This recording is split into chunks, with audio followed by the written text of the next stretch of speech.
हमारा शरीर वह साधन है जो हमें मुक्ति के द्वार तक लेकर जाता है। यही हमारा सबसे बड़ा साथी होता है। एक स्वस्थ शरीर आपके लिए एक वरदान हो सकता है, लेकिन एक बीमारियों से ग्रस्त शरीर आपके लिए एक श्राप होता है। ऐसा शरीर आपको जिंदगी भर दुखी रखेगा, चाहे आपके पास कितना ही धन क्यों ना हो। अगर आपका शरीर बीमारियों से ग्रस्त है तो वह धन आपके किसी काम का नहीं रह जाएगा, क्योंकि आप अपने धन का भोग ही नहीं कर पाएंगे। एक सन्यासी अपने शिष्यों को इसी प्रकार के उपदेश दे रहे थे। सन्यासी ने उनको बताया कि बहुत सारे योगी पहाड़ों में जाकर कठिन तप करते हैं, बहुत दिनों तक भूखे रहते हैं, व्रत करते हैं। वह ऐसा इसलिए करते हैं ताकि वे अपने शरीर को मजबूत बना सकें, ताकि उनका शरीर लंबे समय तक जीवित रह सके और वह लंबे समय तक जीवित रह के मुक्ति के द्वार खोल सके। जब सन्यासी अपने शिष्यों को यह सब बता रहे थे, तब वहां पर एक बुजुर्ग आदमी अपने जवान बेटे को लेकर उनके पास पहुंचा। बुजुर्ग आदमी की आंखों में एक चमक थी, उसकी चाल में एक चपलता थी और उसके पूरे व्यक्तित्व से एक तेज निकल रहा था जो सबको अपनी ओर आकर्षित कर रहा था। लेकिन उसका जवान बेटा उसके बिल्कुल विपरीत था। उसके चेहरे पर कोई तेज नहीं था, उसकी चाल से वो थका थका लग रहा था। उस जवान युवक को देखकर ऐसा लगता था जैसे सारे संसार की विपत्ति उसी के कंधों पर आ गई हो। उसमें जवानी की कोई लक्षण दिखाई नहीं दे रहे थे। वो ऐसा प्रतीत हो रहा था जैसे जवानी में ही उसे बुढ़ापा आ गया हो।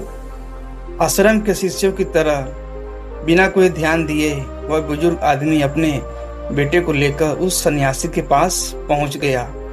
उन्होंने सन्यासी से हाथ जोड़कर याचना की कि आजकल के युवा बच्चों में कोई तेज नहीं बचा है, सब में बुढ़ापा पहले से ही आ गया है। लेकिन अगर मैं अपनी बात करूं तो आज बुढ़ापे में भी मुझे कोई बीमारी नहीं है, मैं बिल्कुल स्वस्थ हूँ।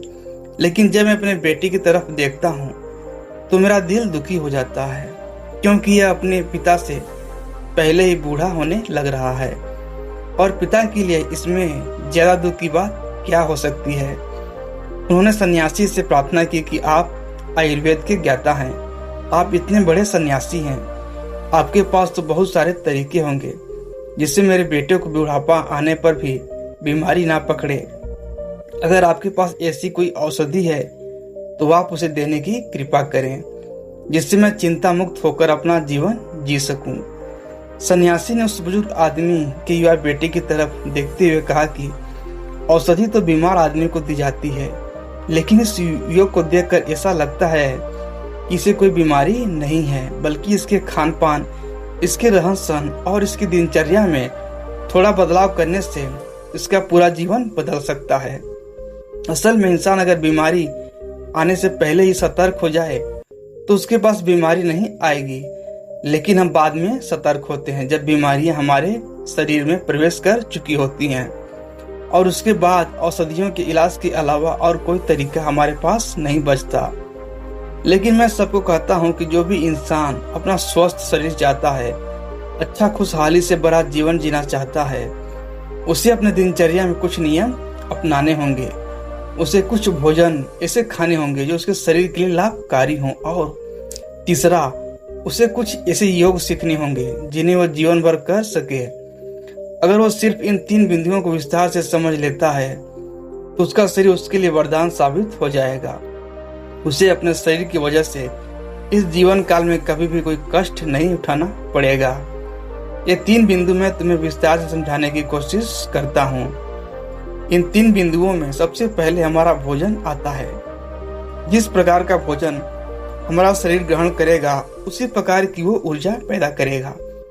अगर हम अपने शरीर में बासी खाना डालेंगे तो वह आलस से भरा रहेगा, वो हमेशा सुस्त रहेगा।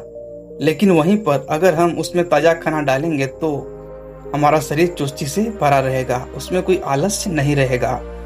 सन्यासी ने अपने कथन पर और प्रकाश डालते हुए बताया कि किसी भी देश का भोजन वहाँ की ऋतुओं और वहाँ की जलवायु पर निर्भर करता है।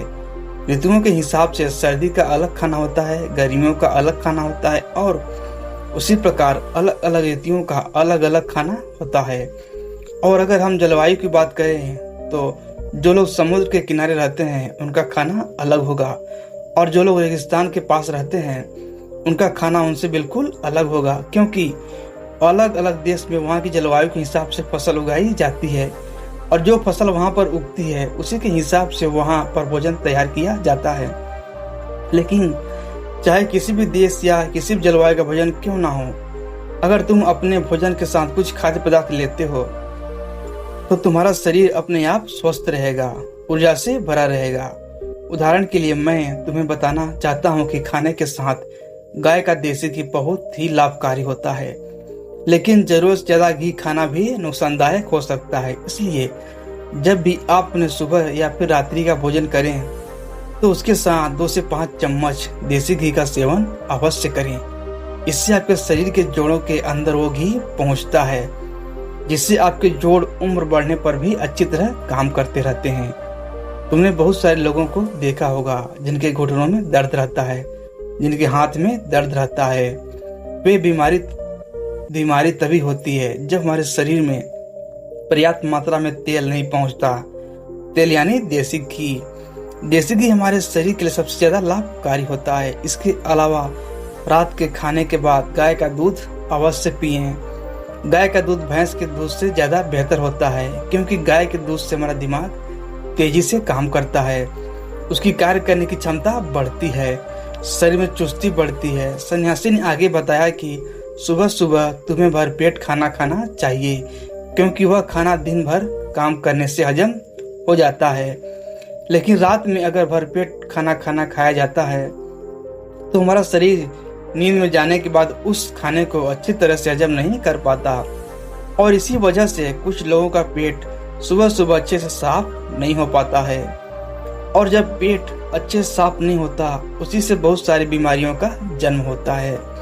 इसीलिए रात में हल्का खाना खाएं, और खाने के बाद थोड़ी सी मिठाई अवश्य खाएं, क्योंकि खाने के बाद थोड़ा मीठा खाने से हमारी पाचन क्रिया तेज हो जाती है। उसके बाद हमारा खाना जल्दी हजम हो जाता है। इसके अलावा बासी भोजन कभी ना खाएं। बासी भोजन खाने से अच्छा है आप भूखे रह जाएं, लेकिन बासी भोजन, सड़ा हुआ भोजन हमारे शरीर के अंदर जाकर बहुत सारे कीटाणु पैदा कर देता है, और उसी की वजह से बहुत सारी बीमारियों का जन्म होता है। सन्यासी ने सभी शिष्यों को चेतावनी देते हुए कहा कि हफ्ते में कम से कम एक दिन बहुत ही हल्का खाना जरूर खाएं, या हो सके तो व्रत भी धारण कर लें, क्योंकि एक दिन खाना ना खाने से या कम खाना खाने से हमारा कोई ज्यादा नुकसान नहीं होगा, लेकिन फायदा यह होगा कि हमारे पाचन तंत्र को एक दिन के लिए आराम जरूर मिल जाएगा। जो पाचन तंत्र सुबह शाम दिन रात 24 घंटे 365 दिन काम करता रहता है, उसे कम से कम एक दिन, सप्ताह में एक दिन कम से कम आराम तो जरूर देना चाहिए, ताकि आप अपना कार्य आसानी से, अच्छे से और लंबे समय तक कर सकें। भोजन के बाद बात आती है कुछ नियमों की। कुछ नियम हमें अपनी दिनचर्या की जिंदगी में जरूर अपनाने चाहिए, और उनमें से सबसे पहला नियम है समय से खाना। जो लोग समय से भोजन ग्रहण नहीं करते, उनके अवचेतन मन के पास कोई स्पष्ट संदेश नहीं पहुंचता है, और इसीलिए उनका अवचेतन मन उनके पाचन तंत्र के पास एक स्पष्ट संदेश नहीं पहुंचा पाता कि इस खाने को पचाने का कार्य करो। और वहीं पर दूसरी तरफ जो लोग समय से भोजन करते हैं, वह उनके अवचेतन मन के पास एक स्पष्ट संदेश पहुंचता है कि यह समय खाना खाने के लिए बना है, और इसीलिए उनका अवचेतन मन उनके पाचन तंत्र को पचाने के कार्य में लगा देता है। हम सबको पता है कि हमारा अवचेतन मन स्पष्ट संदेशों में काम करता है। अगर हम उसके पास स्पष्ट संदेश भेजेंगे तो वह हमारे शरीर को ठीक करने में अद्भुत कार्य करेगा। दूसरा नियम जो शरीर को स्वस्थ बनाने के साथ साथ उसे बलशाली भी बनाता है, अपने शरीर की अच्छे तेल से मालिश करना। कम से कम सप्ताह में एक बार अपने पूरे शरीर के अच्छे तेल से मालिश जरूर करें। उससे हमारी त्वचा के जितने भी खत्म हो चुके या मरे हुए अणु होते हैं वह त्वचा पर से दूर हट जाते हैं, और हमारी त्वचा में एक नई स्फूर्ति, एक नई ताजगी पैदा होती है, और वो ताजगी हमारे आलस को खत्म कर देती है। शरीर पर अच्छे तेल की मालिश करने का एक और फायदा होता है, उससे हमारा शरीर आकर्षक बना रहता है, हमारा शरीर युवा बना रहता है। अगला नियम आपके जीवन से तनाव को पूरी तरह से गायब कर सकता है। इस नियम को जो भी पालन करता है उसके पास बीमारी दूर दूर तक नहीं फटकती। वह नियम है समय से सोना और समय से जगना। आपको यह नियम बड़ा ही साधारण सा लगा होगा। आपको यह लग रहा होगा कि इस नियम के बारे में तो हम सब जानते हैं, लेकिन आप समय से सोने और समय से जागने के अद्भुत फायदे अगर जान लेंगे तो विश्वास कीजिए आप अपने आप ही इस नियम का अनुसरण करने लग जाएंगे।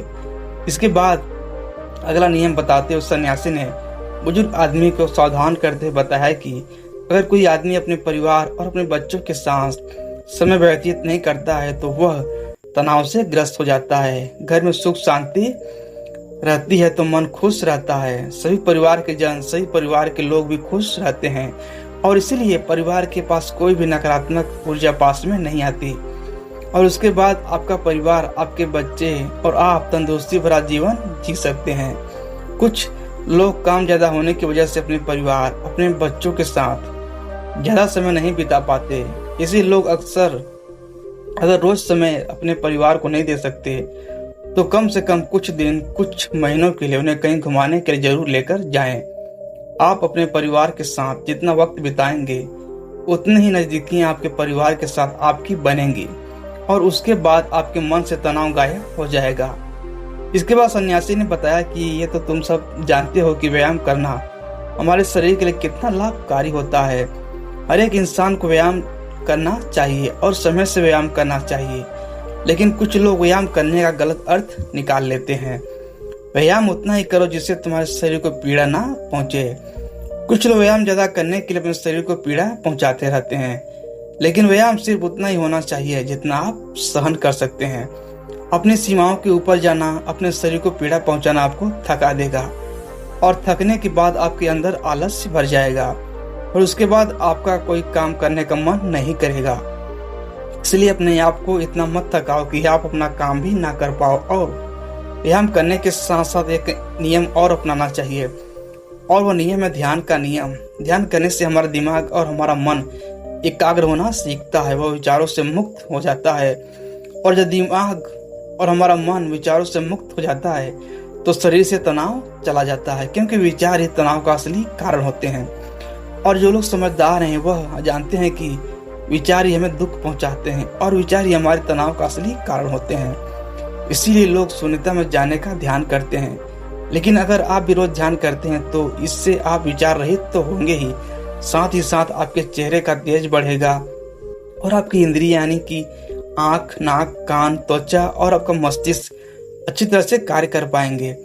भोजन और नियम के बारे में विस्तार से बताने के बाद सन्यासी ने योग का रहस्य खोलना शुरू किया।